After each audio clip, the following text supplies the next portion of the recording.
Remplacement d'une plaque à clapet sur un compresseur Emerson Discus.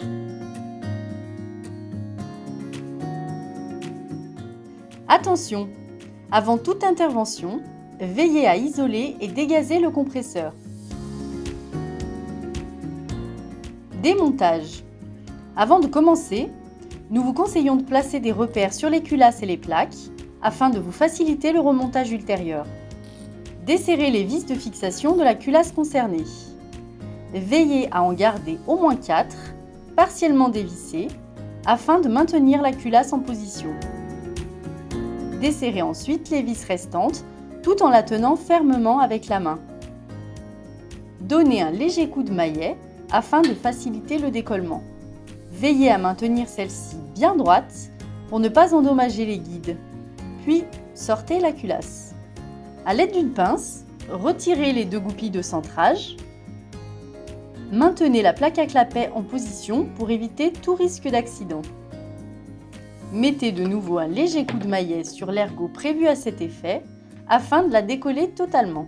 Retirez la plaque ainsi que le joint de cylindre, puis retirez les clapets d'aspiration et procédez enfin au contrôle des picots et de leur logement.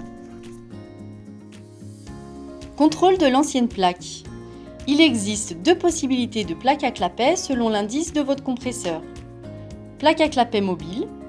Comme son nom l'indique, les clapets sont mobiles. Vérifiez l'état et le logement des picots. Vérifiez l'état général de la plaque. Vérifiez l'état général des clapets HP et BP. Plaque à clapet rivetée. La différence avec une plaque à clapet mobile, c'est que les clapets sont solidaires de la plaque.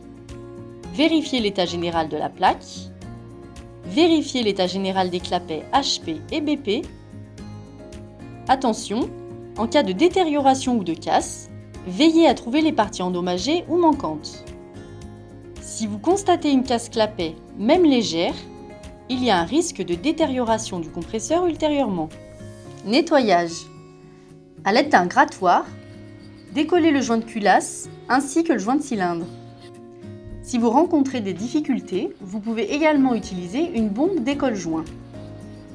Procédez ensuite au nettoyage des portées à l'aide d'un papier de verre afin d'enlever tout résidu possible. Remontage. Replacez les 2 goupilles de centrage à l'endroit initial, puis positionnez les clapets d'aspiration neufs à l'aide des picots. Positionnez ensuite le joint de cylindre à l'aide des goupilles de centrage, puis présentez la nouvelle plaque à clapet correspondant au type du compresseur. Positionnez enfin le joint de culasse. Vous pouvez maintenant reposer la culasse en la tenant fermement afin de pouvoir repositionner les vis. Resserrez les vis. Un presserrage à la main permettra de s'assurer d'être correctement dans le filetage sans risque de l'endommager.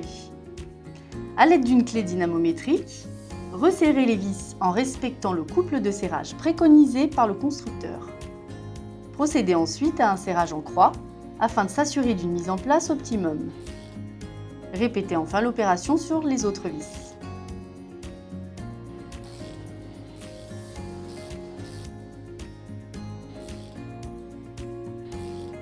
Si vous avez détérioré la peinture lors du serrage, nous vous conseillons d'utiliser une bombe de retouche. Une fois l'opération terminée, procédez à la remise en route et vérifiez le bon fonctionnement de l'ensemble. Nous vous conseillons également de procéder à la vérification du serrage au couple constructeur après quelques heures d'utilisation. Si vous avez un doute, nous sommes là pour vous guider, n'hésitez pas à nous contacter.